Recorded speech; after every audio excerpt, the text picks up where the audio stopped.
Langkah Gibran mengamini pinangan Prabowo Subianto sebagai bakal calon wakil presiden masih menyisakan tanda tanya besar soal status Gibran di PDI Perjuangan.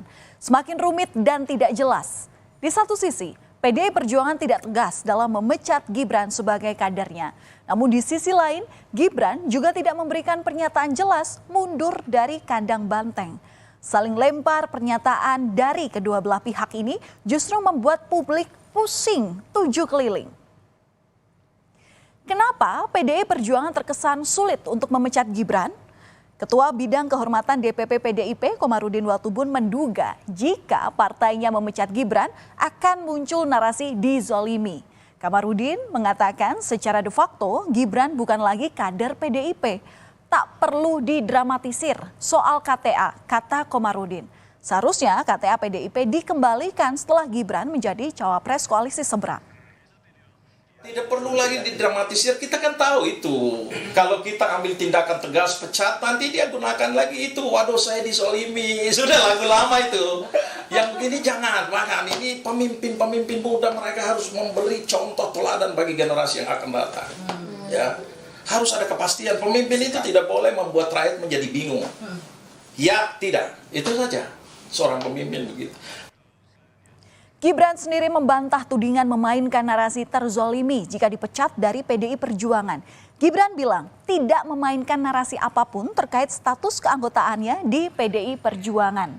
Dan hingga kini memang Gibran belum mengembalikan KTA PDI Perjuangan meski telah maju sebagai bacawa pres Prabowo Subianto. Menunggu dipecat agar memainkan narasi terzolimi itu, ada komentar Mas? Kita enggak membuat narasi-narasi seperti itu. Oke, makasih nggih. DPC PDI Perjuangan Kota Solo akhirnya mengirimkan surat kepada Gibran pada 31 Oktober lalu. Isinya agar Gibran segera mengembalikan KTA PDI Perjuangan serta mengajukan surat pengunduran diri dari partai. Surat ini ditandatangani langsung oleh FX Hadi Rudiatmo selaku Ketua DPC PDI Perjuangan Kota Solo. Gibran mengatakan dirinya akan segera menindaklanjuti surat dari PDIP. Dapat surat dari Pak Rudi itu, Mas? Sudah saya bawa, nggih. Makasih nggih. Untuk jawabannya gimana, Mas, untuk Nanti akan kami tindak lanjuti nggih. Soal status Gibran di kandang banteng tampaknya mengusik sang adik Kaisang Pangarep. Kaisang sebagai Ketua Umum PSI telah mengajak kakaknya untuk bergabung ke partainya. Kata Kaisang, Gibran hanya menjawab singkat tanpa menjelaskan artinya. Gimana Mas jawabannya? Jawabannya gimana? Ya tahu Pak Wali Kota kan seperti itu. Mas mau nggak Mas Wali? Ya Pak ya. Tapi kan ya udah begitu.